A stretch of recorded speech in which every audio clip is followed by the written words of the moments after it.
preaching for today is called honor. The word honor derives from the Latin word honorare or honoris. This indicates a public glorification or exaltation. In the same sense, the word is associated with the word Greek timao, that's from the word esteem comes from. And that also means appreciation. Now, from the biblical perspective, the word honor in Hebrew is kabod, that indicates glory. An example is like to honor God and your parents is to praise them and appreciate them through obedience, the respect, the admiration. So the same as honor, as synonym, it will be respect, esteem, glory, admiration, or appreciation. Now let's go to your Bibles on Proverbs chapter 3, verse 9 to just verse 9, please. Proverbs chapter 3, verse 9. Whoever finds it can read it, please.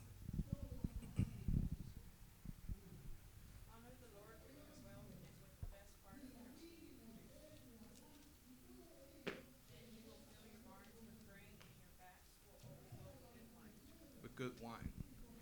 The promise of the Lord is that He will provide us in abundance.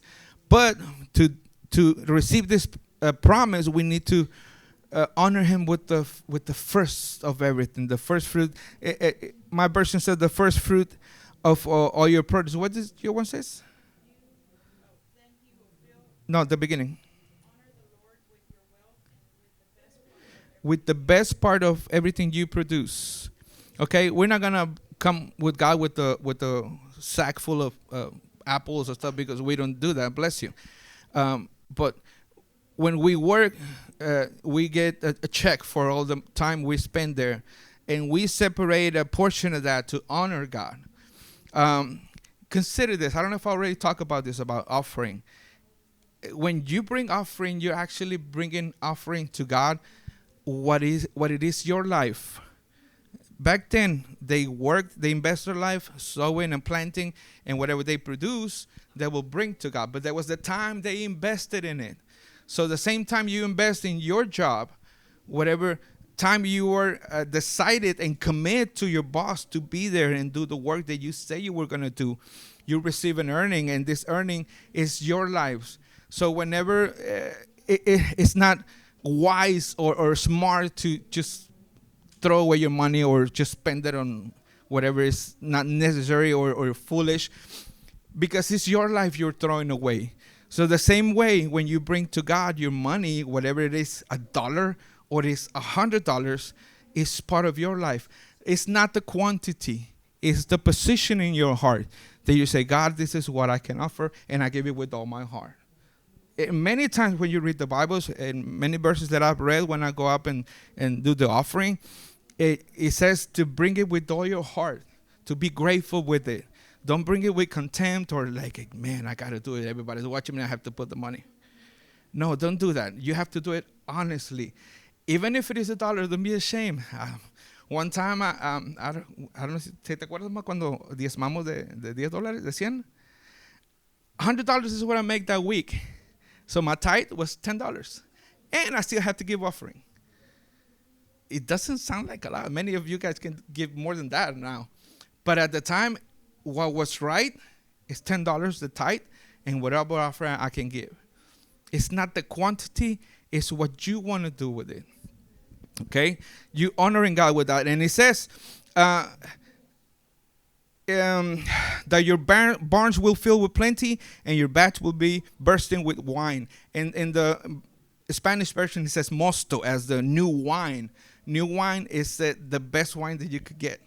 I don't know if you drink wine. I don't, but I know wine is the new wine is the best wine. Now, new wine also refers to when God impart in you His Holy Spirit, and He gives you a refreshing of His Spirit. Is the new wine. Okay, let's go to Genesis chapter 4, verse 1 to 7. Let's talk about Abel and Cain. Raising Cain sounds about right now. Abel and Cain.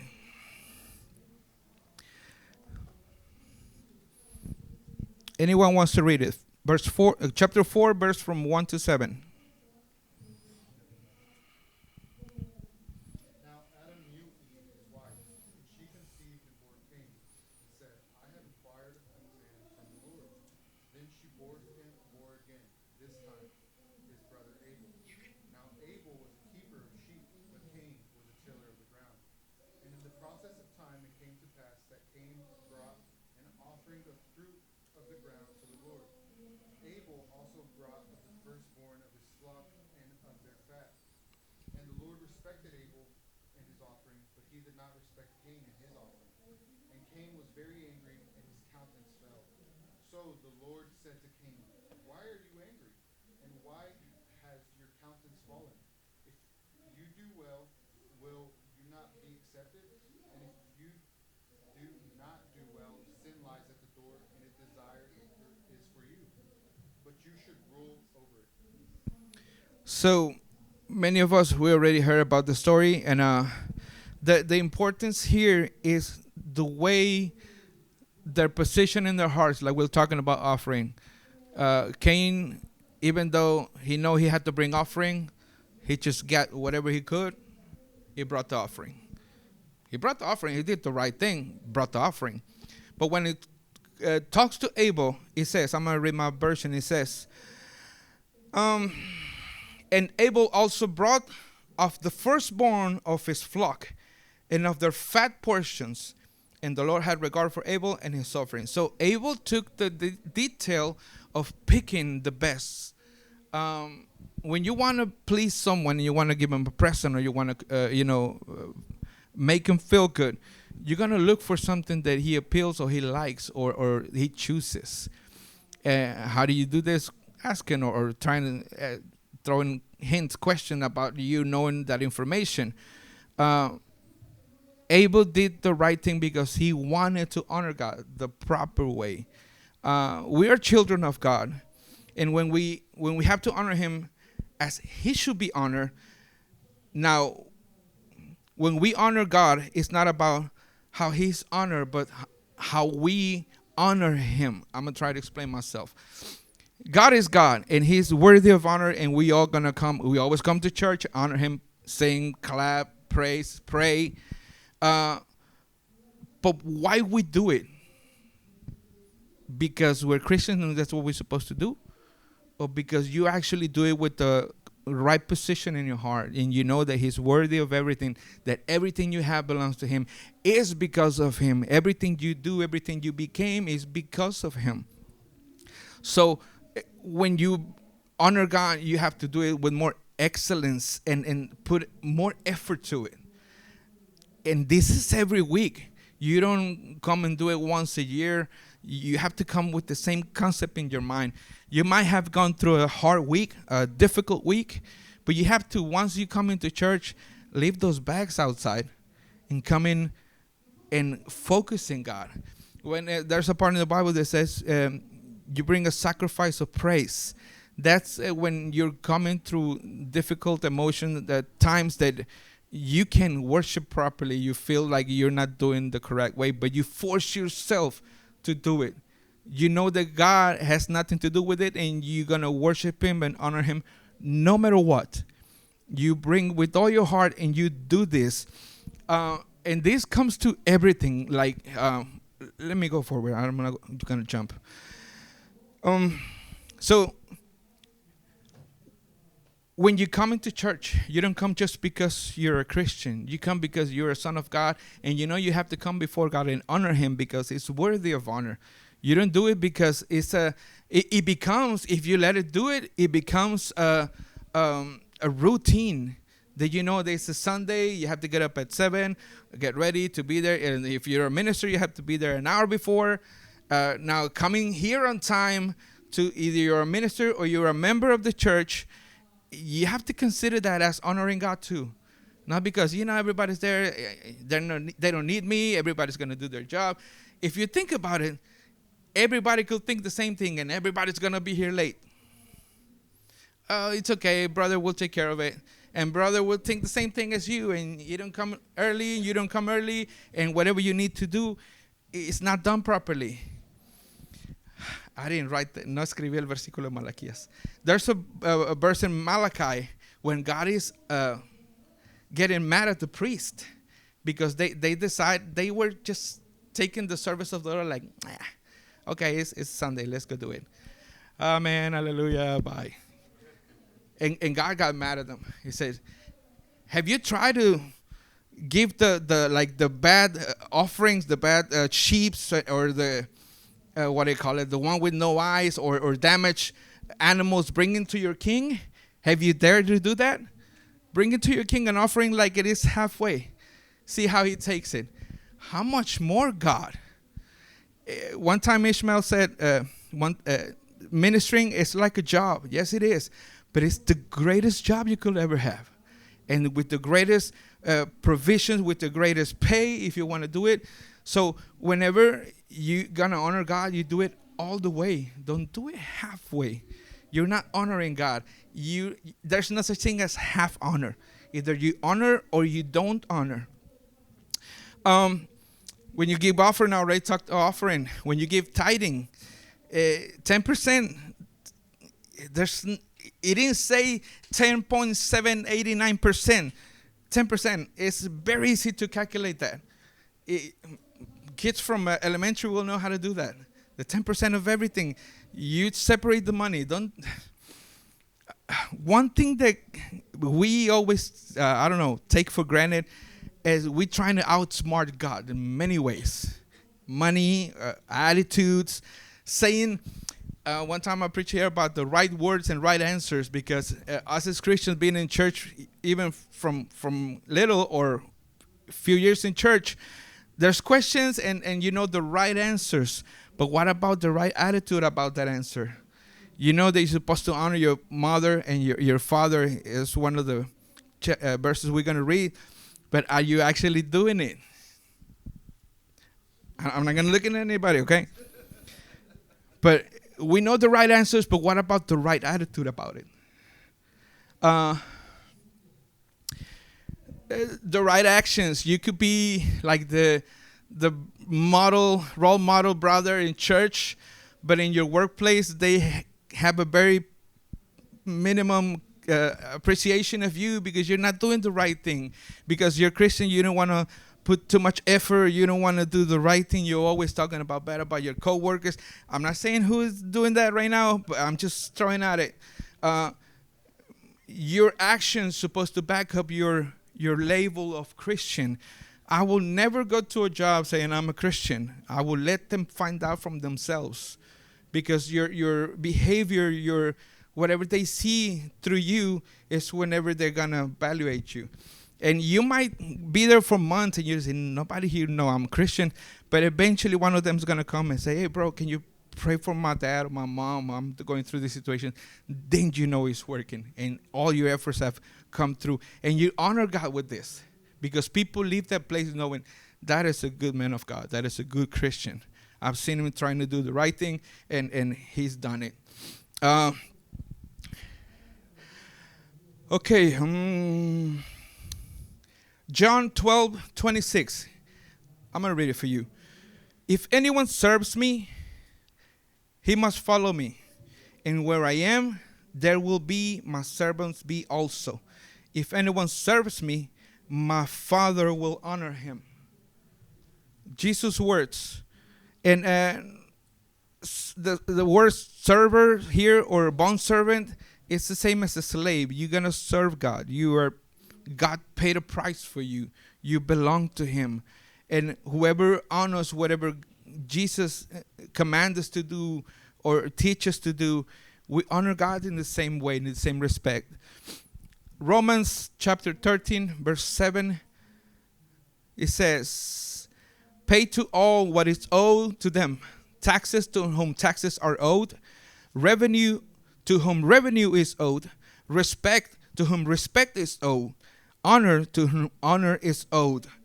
If you know someone is doing the right thing, and we have to honor them. it's talking about pretty much law stuff like taxes and revenue. If someone worked for you, you have to pay them what is right, what you told them you told them to, you were going to pay them. There's a part in a verse in the Bible I'm reminded right now when there was some labor with need, and the owner goes and gets some people, and he tells them, I'm going to pay you, let's say $100 a day. Let's say, okay, $100 a day. Everybody got 4, 4, 6, 5. They went. Half day through, he says he's still going to need more work. So he went and get another group of people. Hey, I'm going to pay you $100 to go work. He said, okay, let's do it. So they went and get it. So almost finishing with the day, he wanted to finish the whole work for the day. He went and get more people. Hey, I need to finish this job. Please come and help me. I'll pay you $100. Okay, they decided to go. When work is done, everything's packed up and ready, cleaned up, all tools in place. He just got the line when he was paying them. And as they come, $100. Everyone, $100 because that's what he told them, right? But the ones that came in the morning, they say, hey, we're here from the morning. I said, what do you mean? Yeah, why are you paying them that they just worked for a couple of hours, $100? And the ones that got in the midday at lunch, you pay them $100. But the owner told them, well, how much did I tell you I was going to pay you? $100. So sometimes you're going to find situations when you think someone is getting either paid more or treated in a better way. It doesn't matter if you're treated the way they told you they were going to treat you, and they pay you what they were told you were going to get paid. Your time will come when you're going to get your reward and everything. But if God told you to pay this, if the guy told you he was going to pay you so much, you accept that. You might going to say, yeah, I should have waited, but then you didn't know if you were going to get paid, right? So whoever is honest and true, you're going to honor that. We, being a child of God, we have to make a difference everywhere we go. The past time, not too long ago, I'll say, honor had a great value and appreciation. The bus system here in the United States is good, but it's not as frequent as it is in Mexico. Pretty much Mexico, you go anywhere in a bus. You pay your bus and you go. And the buses were packed. You had to be standing up, holding that thing. So whenever there was a woman, pregnant or not pregnant, you will stand up and you give her your seat. To elderly people, you will do the same thing. You honor that. When you open the door, when you go into a store or establishment, you see some elderly coming, you open the door and you let them go. Just think that honor people. We will do it or apply in scripture without us knowing, having the respect from other people in the highest regard than ours. Just doing simple things like that. We were taught when we were little just to say thank you and to say ask stuff with end of word please. The little things that when you grow up, you learn respect and you honor people like that. There's a saying in Mexico. I'm a translator. I don't know how to say it in English, but it says when a kid is misbehaving, he has parenting everywhere he goes. I don't know if you get the point. When a kid is misbehaving, everywhere he goes, there's going to be a dad somewhere, somehow, is going to tell him, hey, behave, calm down. There's always dad's going to show up and tell him. We don't want for our kids to go through that. We have to teach them that when they're growing up. Husbands and wives were honored in many ways, opening the car, respecting. Now, you see in social media right now, pranks between husbands and wives, just to get more views or to be more popular, and with jokes with their parents too. That's ridiculous, man.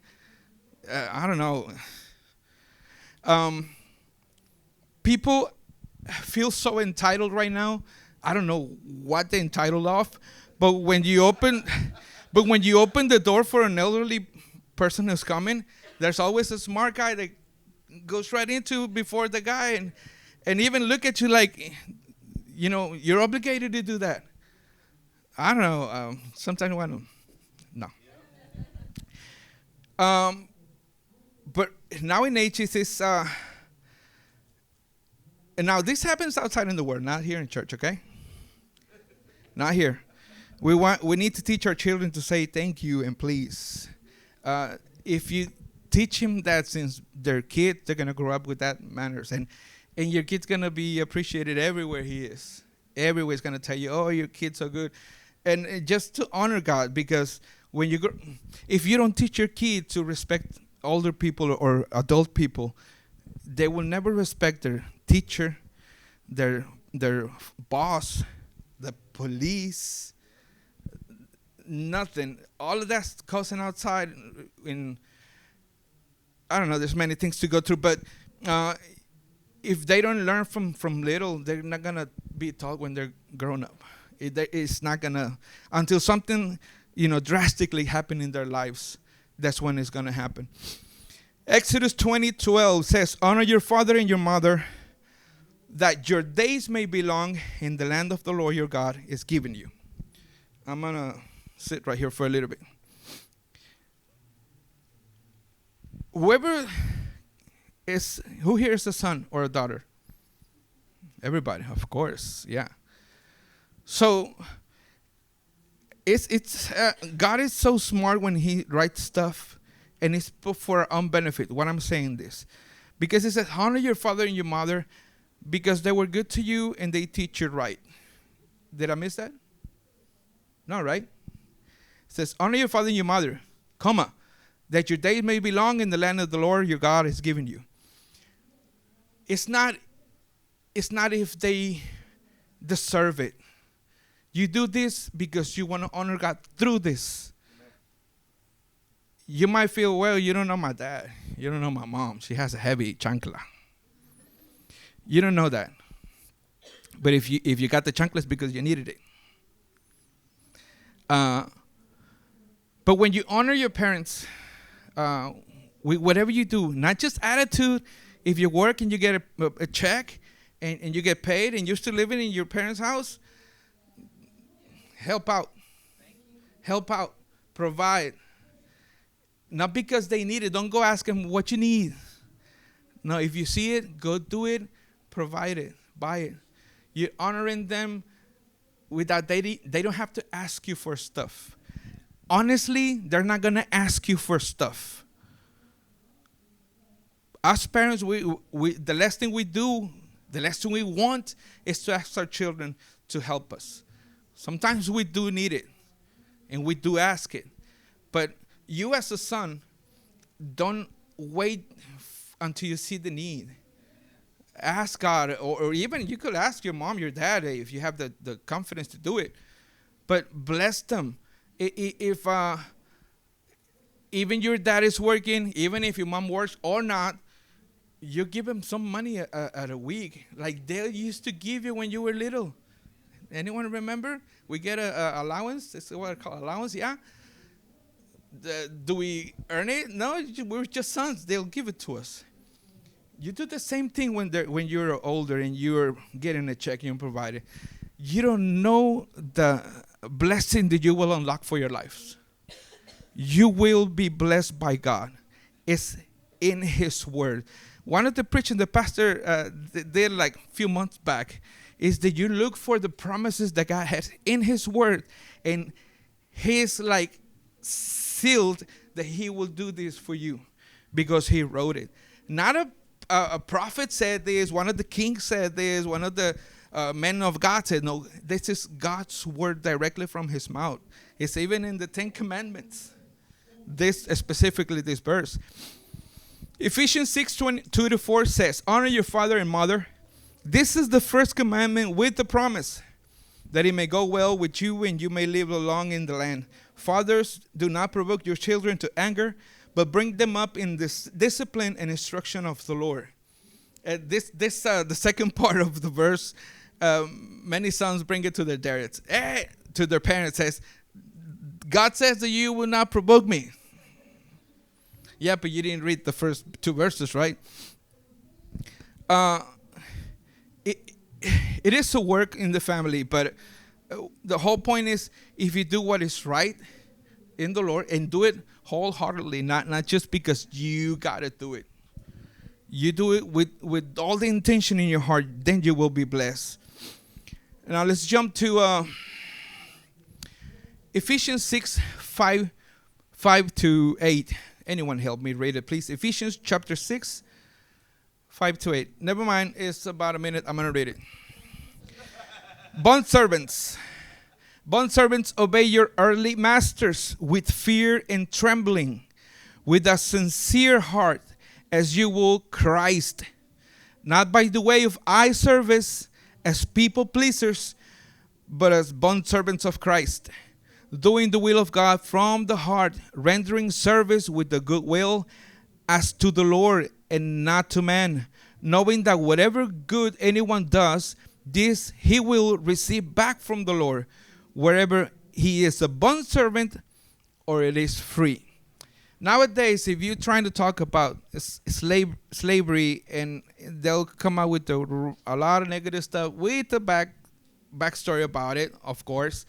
But in the Bible, when it talks about slavery, it's a totally different deal. Because this is a bond servant. These are people that was bought as a slave, but there was a period of time they weren't slave for the whole life. It was, I don't know, 5 or 7 years or 7 years. And after 7 years, they will give them the letter or whatever, you're free. But if they decided to stay on their own will, they were pierced in the ear.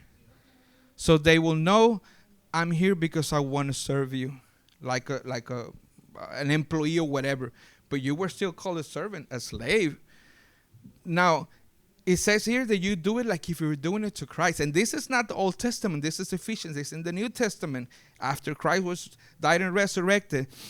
So you do this. You honor your masters and your bosses with fear and trembling as you were doing to Christ.